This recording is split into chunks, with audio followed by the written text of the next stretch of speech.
तुमच्या काळात श्वेतपत्रिकेचं प्रकरण फार गाजलं होतं आणि त्याच्यावरून तुमच्यावर असे अनेक आरोप होतात की तुम्ही मुद्दामहून हात धुवून मागे लागलात. श्वेतपत्रिका मांडायची आवश्यकता काय किंवा त्याचं कार्यकारण भाव काय, इंटेन्शन काय, तर हे काय श्वेतपत्रिकेचं नेमकं प्रकरण? साधी गोष्ट होती की जेव्हा मुख्यमंत्री म्हणालो, मी महाराष्ट्रात काम केलं नव्हतं, मला पूर्वीचा इतिहास माहीत नव्हतं. मी एका प्रोजेक्टची माहिती घेतली. नागपूरमधलं गोसीखुर्द नावाचं प्रोजेक्ट होतं. 1986 साली राजीव गांधींनी भूमिपूजन केलं.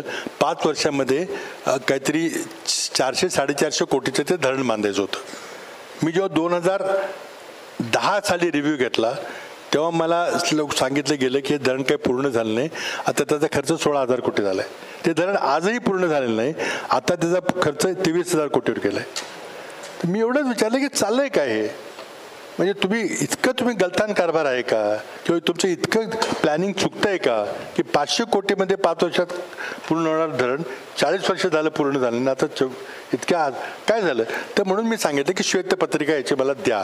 मी कोणाला सांगितलं तर पाटबंधारे खात्याला सांगितलं.